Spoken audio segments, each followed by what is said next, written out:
ये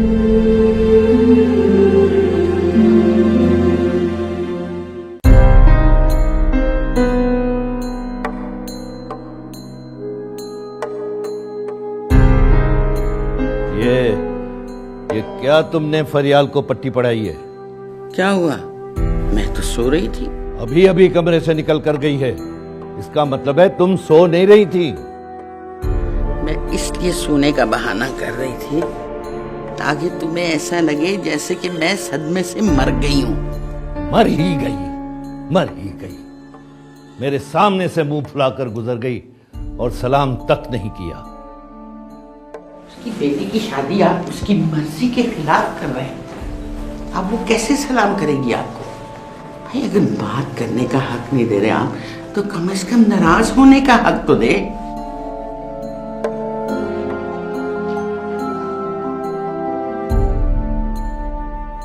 वो वहां बात नहीं बनी।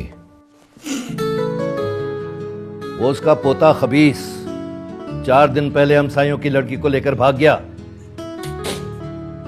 हंसती है, हंसो। वैसे मेरे पास सरदर्द की गोली है, अगर आप कहें तो मैं आपको निकाल के दे दूं।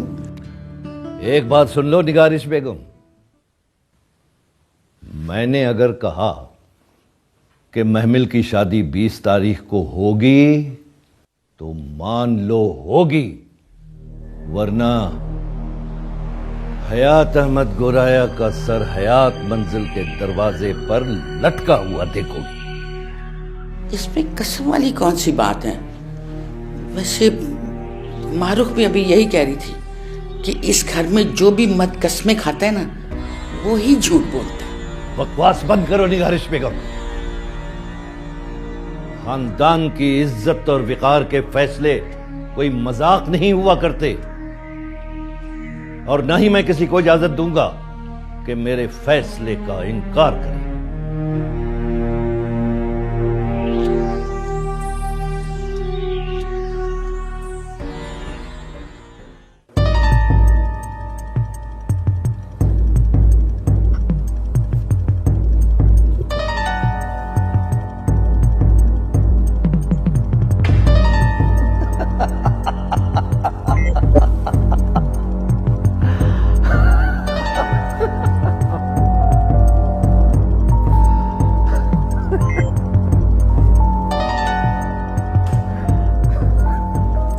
इतना क्यों हंस रहे हो स्वीराट? यू नो व्हाट, साला बंटवारे के डॉक्यूमेंट साइन करने के बाद कहने लगा कि 25 तारीख को महमिल की शादी है और तुम पहले आदमी हो जिसे मैं इनविटेशन दे रहा हूं। एंड यू नो उसने 20 तारीख को अपनी बेटी की शादी क्यों रखी? क्यों? क्योंकि 25 तारीख को नोमी की शादी हो रही है और लड़की फोन करके नोमी को कह रही है कि मुझे भगा के ले जाओ। रुको रुको रुको, स्लो डाउन।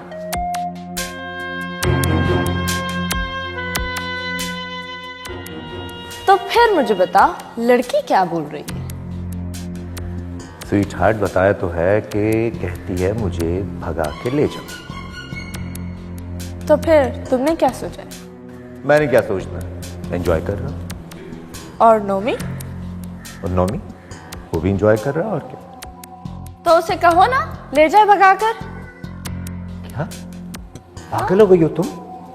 अरे मंगनी के टूटने तक तो उसने बर्दाश्त कर लिया, क्योंकि शायद खुद भी वो यही चाहता था। लेकिन ये भागने भगाने के मसले पे बंदूकें निकल आएंगी, खून खराबा हो जाएगा। देखो मैं डरता नहीं हूं, लेकिन क्या है कि मेरा सिर्फ एक ही बेटा है, सिर्फ इसलिए। तुमसे जो कहा है वो ही करो, मैं खून खराबा नहीं होने दूंगी। तुम क्या करोगी? अरे तुम देखो तो सही, उल्टा तुम्हें थैंक यू बोलकर जाएगा। जफर हयात थैंक यू बोल के जाएगा मुझे? ये तुम सोचना भी नहीं। लगी शर्त?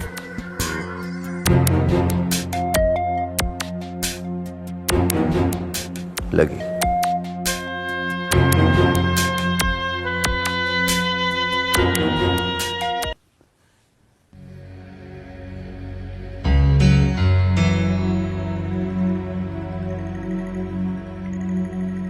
तो मैं पैचअप के लिए तैयार हो गया, क्योंकि बाबा मैंने सोचा कि एक बुरी खबर को एक अच्छी खबर छुपा देगी। तो रामेश भी जिद कर रहा था ना, वही उसको कॉन्फ्रेंस रूम में छोड़कर गया था। और मैंने सोचा कि ठीक है, यहाँ तक आ गया तो शायद अपने किए पर नादिम होगा, मगर मैं सोच भी नहीं सकता था कि वो बदले की आग में इस कदर आगे जा चुका है। क्या कहा था उसने? बाबा मुझे सब कुछ सुनना पड़ा, क्योंकि खबर उनकी तरफ से छपी थी। मैं लड़की का बाप हूं ना, इसलिए मेरी पोजीशन वीक है। उसने जो कहा वो मुझे बताओ।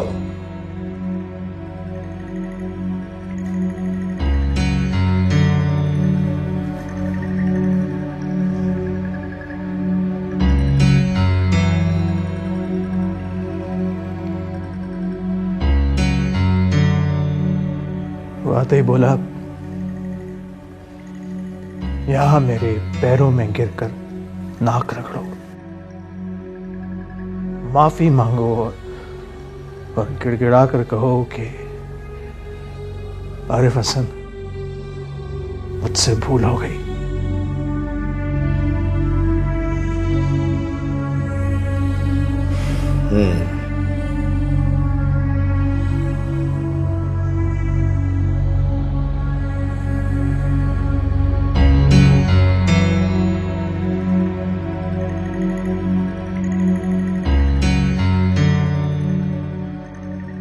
तुम एक काम करो, कल सुबह अपनी सारी प्रोडक्ट्स का भाव गिरा दो। कोई परवाह नहीं 5-6 करोड़ का नुकसान हो जाए, लेकिन मैं चाहता हूं कि 25 तारीख से पहले उसके हिस्से की फैक्ट्री बंद होनी चाहिए। भाव तो गिर जाएंगे बाबा, लेकिन अगर महमिल की शादी 20 तारीख तक ना हुई तो मैं लोगों की नजरों में गिर जाऊंगा। पहला इनविटेशन भी मैंने उस कमीने को दिया था, और जिस अंदाज से वो मुस्कुराया था, जब मैं सोचता हूं तो मुझे आग लग जाती है। जो कहा है वो करो। तुम भाव गिराने के बारे में सोचो, शादी के बारे में सोचना मेरा काम है।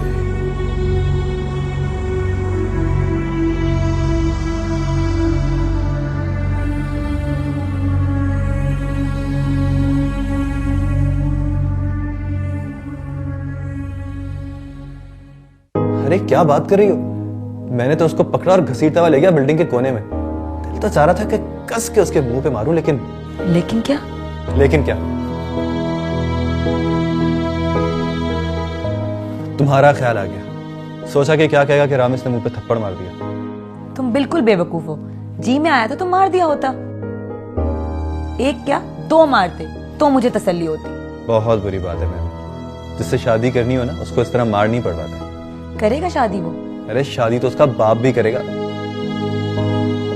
मेरा मतलब है मान गया। और उसके पापा, वो मानेंगे? अरे पापा कहां से बीच में आ गए अब? तुमने खुद ही तो उसको फोन पे कहा था कि भगा के ले जाओ मुझे। वो तो मैंने चेक किया था उसको। मतलब नीयत नहीं थी तुम्हारी? दिमाग ठीक नहीं है तुम्हारा। तुम सोचते हो कि माँ बाप की इज्जत को रोंद के मैं उसके साथ चली जाऊंगी? चलो जी, कर लो बात। ये तुम गिरगिट की तरह रंग क्यों बदल रही हो? जब तुमने फैसला कर ही लिया था तो माँ बाप की इज्जत का ढोंग क्यों रचा रही हो? वैसे भी सिर्फ बाबा की बात करो या दादा की, मामा तो खुश हो जाएंगी कि शुक्र है तुम्हें अपनी मर्जी का दूल्हा मिल गया। तुम समझती हो मैं मरी जा रही हूँ उसके लिए? मर्द का बच्चा है तो ब्याह कर लेकर जाए, भगा कर लेकर जाएगा तो टांगे तोड़ दूंगी उसकी। मैं तो चला भाई। तुम कहाँ जा रहे हो? मेरी छठी इस कह रही है कि जो भी इसकी मदद करेगा ना मारा जाएगा। Sorry, I am going.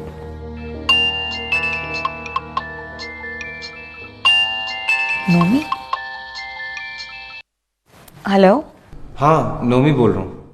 बोलो। वो मैं तैयार हूँ। कहीं जा रहे हो क्या? तुम्हें रामेश ने नहीं बताया? अच्छा खैर, मैं तैयार हूँ तुमसे शादी करने के लिए। मैं तुम्हारे अलावा किसी और से शादी नहीं करूँगा। तो फिर अपने पापा से कहो ना, मेरे पापा से बात करें। यार पापा को बीच में क्यों ला रही हो? तुमने उस दिन कहा था कि मुझे भगा के ले जाओ। सो और तुम ऐसे घटिया मर्द हो जिसने सोच लिया कि मैं जिससे शादी करूंगा उसे भगा कर ले जाऊंगा। the hell are you saying? कमीने, तुम मुझसे मोहब्बत नहीं करते या मेरी इज्जत नहीं करते? क्या समझ रहे हो? 25 को तुम्हारी शादी हो जाएगी तो मैं जहर खा के मर जाऊंगी? सोच है तुम्हारी। अरे 25 तो बहुत दूर की बात है। तुम देखना, मैं 20 को शादी ना करूं तो मेरा नाम महमल नहीं। हाँ तो वो यार, तुम लोग अपने आप को बहुत सियाना समझते हो ना? हो बेवकूफ। अरे बेवकूफो, लड़कियों की बगावत क्या होती है मालूम है तुम्हें? क्या? वो जब मोहब्बत कर लेती है तो समझो बगावत कर लेती है।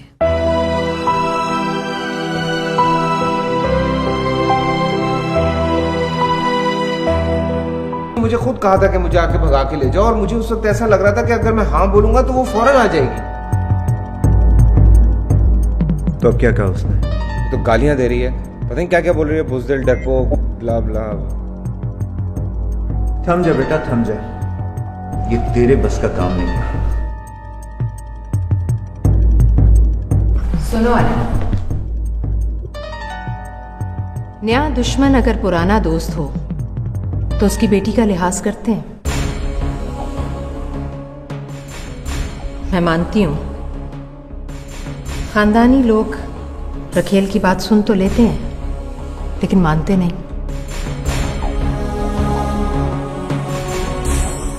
और हाँ बेटा, क्या कहा उसने तुम्हें? बुज़दिल और डरपोक, और भी बहुत कुछ कहा होगा। बुज़दिल और डरपोक को देखकर कोई गाली नहीं देता, लेकिन अगर मर्द बुज़दिल और डरपोक हो तो उसे मैं भी गाली देती हूँ, चाहे रिश्ते में वो मेरा बेटा ही क्यों ना हो।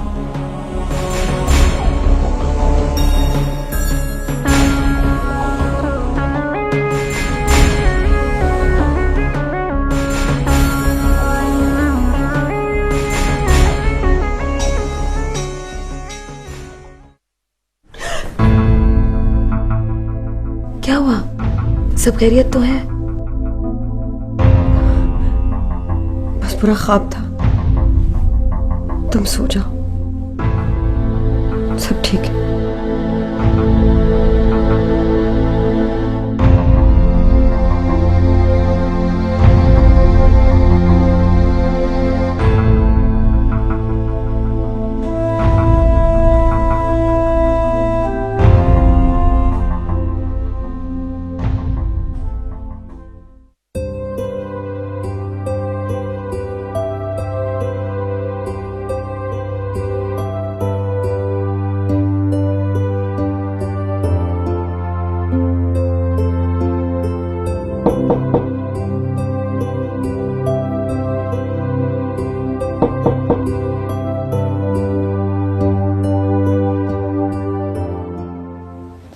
दादू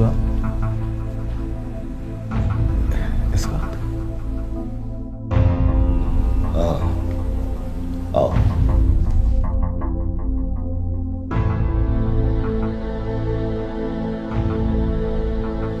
बैठो। जी दादू। तुम्हारी दादी से मेरी शादी होगी ये तो मैंने सोचा भी नहीं था। शादी से पहले वो मुझे हयात भाई कहती थी, बल्कि कभी कभी तो मुझसे 1-2 रुपया मांग भी लेती थी। फिर एक दिन अब्बाजी ने हुक्म दिया कि निगारिश से शादी कर लो, खानदानी इज्जत का सवाल है। खानदानों में अक्सर ऐसे सवालात उसी वक्त उठते हैं जब कोई लड़का अपनी मंगेतर को छोड़कर किसी और से शादी कर लेता है। बहुत रोया, चीखा, चिल्लाया, वावेला किया और ये भी कहा कि निगारिश पर तो मेरा दिल ही नहीं मानता। लेकिन अब्बा जी ने चाकू निकालकर अपने सीने पर रख दिया और कहा कि कल मेरा जनाजा पढ़ोगे, अगर तुम नहीं मानोगे तो। बस फिर क्या करता, मान ली अब्बा जी की बात, हुक्म जो था। और वहां उल्फत रोती रह गई। उल्फत? हाँ, हर शादीशुदा मर्द की जिंदगी में एक पुरानी उल्फत होती ही है। मैं जानता हूँ दादू, वो हैदराबाद वाली ना? उसका नाम भी उल्फत है, और तुम्हारी दादी समझती है कि वही उल्फत है। बेटे, ये बातें तुम्हें इसलिए सुनाई हैं कि आज ऐसी ही विपदा हम पर भी आन पड़ी है। अब वक्त चूंकि बदल गया है, अब 50 साल पहले वाले हालात भी नहीं रहे, तो मैंने सोचा कि अब्बा जी की तरह तुम पर हुक्म चलाने की बजाय तुमसे बैठकर इस बात पर डिस्कस करूं। आप मुझसे क्या डिस्कस करेंगे दादा? बेटे, अपने जज्बात को काबू में रखो। तुम मर्द हो, तुम मर्दों की तरह बुरे वक्त की आंखों में आंखें डालकर देखो। देखो कि जिंदगी के इस दौर में आरिफ हसन जैसा लौंडा भी गोराया खानदान की इज्जत को उछाल रहा है।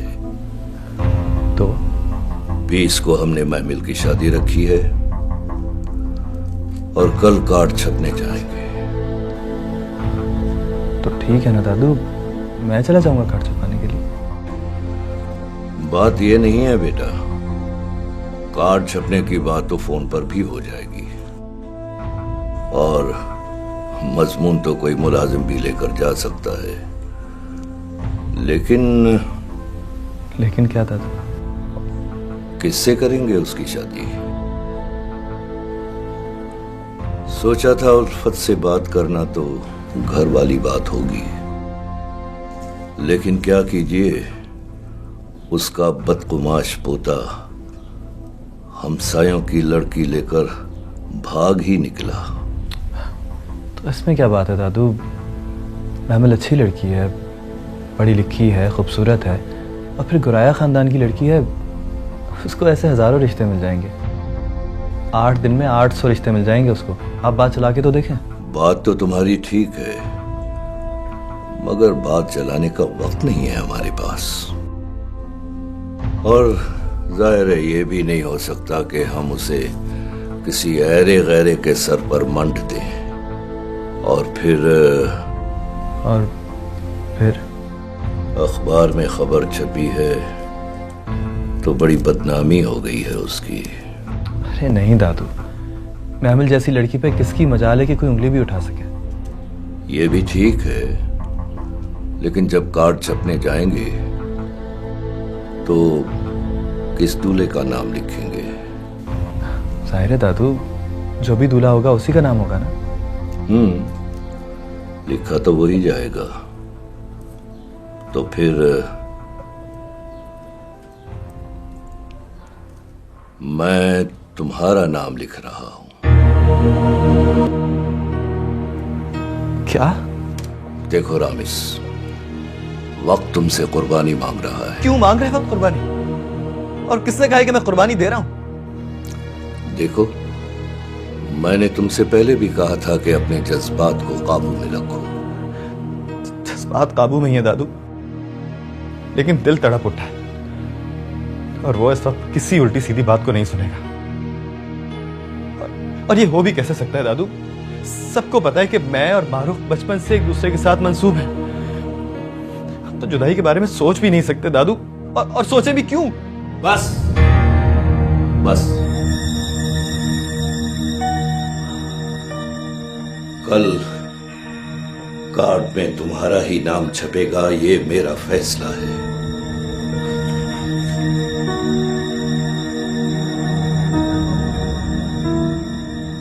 देखो, such vibrant design are in fashion. तुम इतने डल कलर्स और कपड़े वगैरह पहनती हो, उससे क्या फायदा?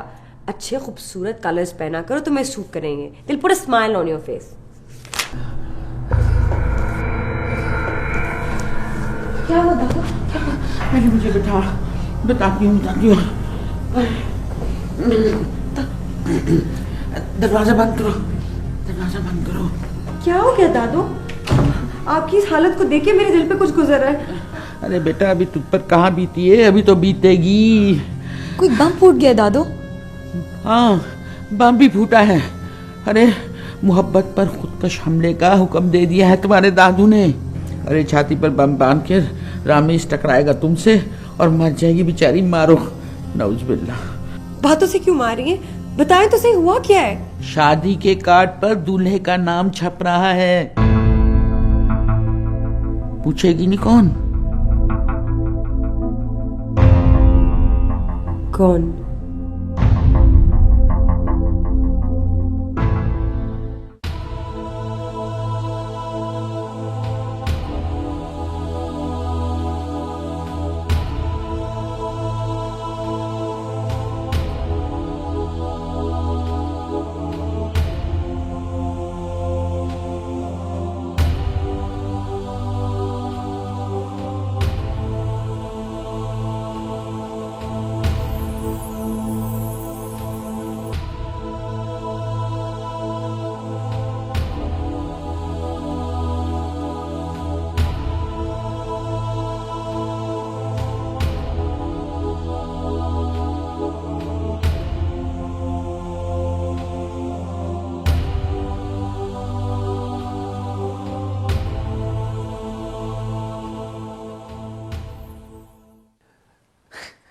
रामेश, लेकिन बाबा ये कैसे मुमकिन है? घर की औरतें तो तमाशा खड़ा कर देंगी। मत डरो घर की औरतों से, मत डरो। इस बात से डरो कि हमारे खानदान की इज्जत की धज्जियां उड़ने वाली हैं। आज जो हम काट रहे हैं वो तुमने अपने हाथों से बोया था।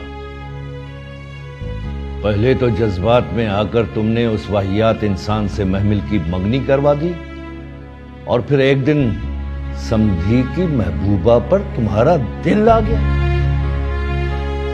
बात तो 5 करोड़ 70 लाख के घपले से शुरू हुई थी ना, और वो फिया वहां आ गई।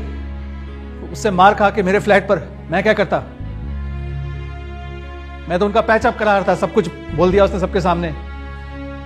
और फिया ने मुझे बताया वो तो खुद मंगनी तोड़ने के बहाने ढूंढ रहा था।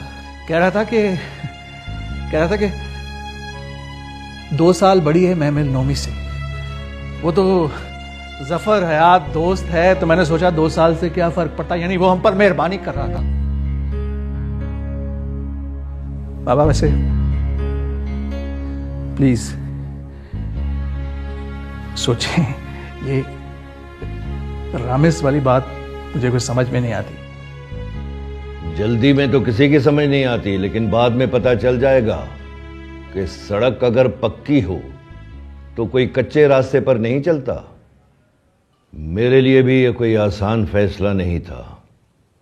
कई बार मारूख के लिए सोचा, कई बार रामिस का ख्याल आया, ये भी सोचा कि तुम्हारी माँ क्या कहेगी और फरियाल कितना शोर मचाएगी। लेकिन औरतों की खोखली सोच पर खानदानों की इमारत नहीं खड़ी हुआ करती। बड़े फैसले करने के लिए खुले जहन चाहिए होते हैं और दूर तक देखने की नजर चाहिए। बाबा,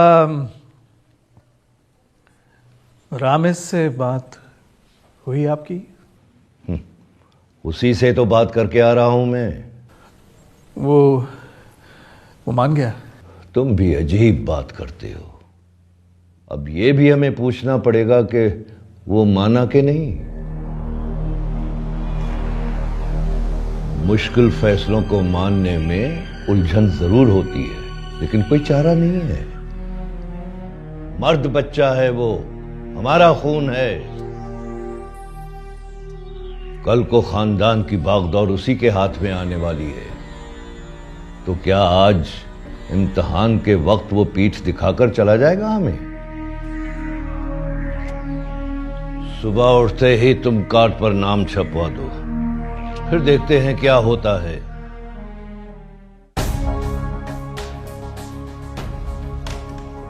मैं बताती हूँ दादू क्या होगा। कार्ड पे उसका नाम छपेगा मिमी, और अखबार में एक नई खबर छपेगी। मिमी, सुनाऊं क्या? एमएल बकवास मत करो। सुनिए तो सही पापा, या सोचिए, अगर मैं जहर खा के मर जाऊं तो मेरे नाम के साथ आपका नाम, आपके नाम के साथ दादू का नाम छपेगा और पूरे शहर में गुराया खानदान की धूम मच जाएगी। देखिएगा।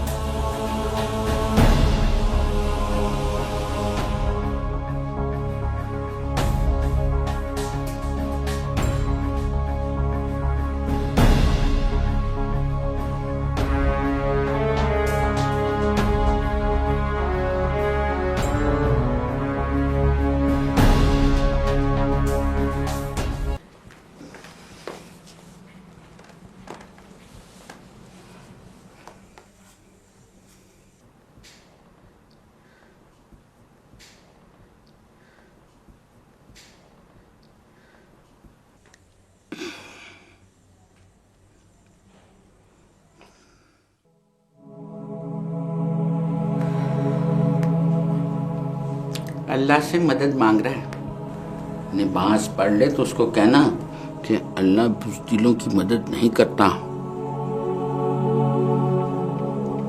खैर, मैं जाकर हयात अहमद से मुज़ाकरात करती हूँ।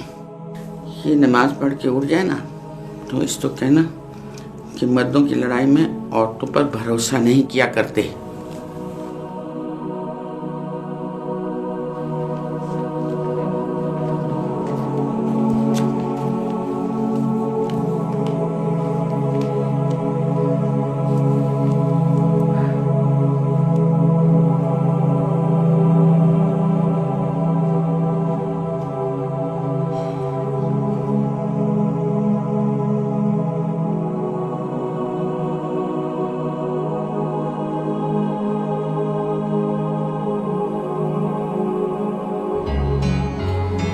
नमाज इसलिए पढ़ रहा था कि पहले से माफी मांग लूं, इसलिए कि जो मैं करने जा रहा हूं वो किसी को भी ठीक नहीं लगेगा। हम दोनों यही तुमसे पूछने आए कि तुम क्या करने वाले हो, और दादू के घटिया प्रपोजल पे तुमने उनसे क्या कहा? आप इसकी बात सुन रही हैं चची? आप ही बताइए कि मैं क्या कहता। अचानक तुम्हारे सर पे इस तरह पत्थर आके गिर जाए तो तुम क्या करोगी? जान ही निकल जाएगी ना तुम्हारी। मेरी भी निकल गई थी जान। वरना को की तरह दादू का मुंह देख रहा था कि वो बात क्या कर रहे हैं। अब तो होश आ गया तुम्हें, नमाज पढ़ ली, हिम्मत आ गई तुम्हें, तो फिर जाओ अभी बात करो दादू से।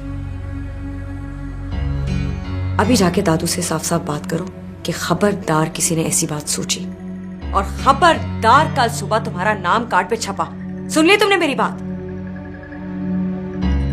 बैठे बैठे मेरी शक्ल क्या देख रहे हो? इससे पहले दादू को नींद आ जाए, जाके उनसे बात करो ना। उन्हें बताओ कि रिश्तों की बेहुरमती करके चैन से सो नहीं सकते। सब्र से काम लो मारो। मैंने जो कहा है वो मैं करके दिखाऊंगा। इधर आओ मेरे पास।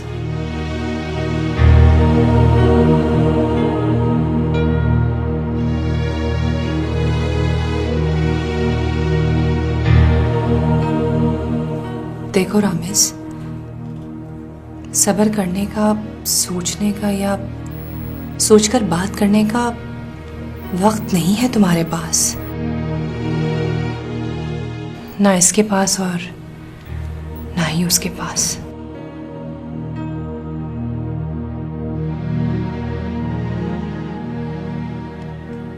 किस्मत लिखने के लिए 2 फरिश्ते तो मुकर्रर कर ही लिए गए हैं। अभी तुम जाओ ताकि हमें यह मालूम हो जाए कि आज रात हमने सोना है या फिर रोना है।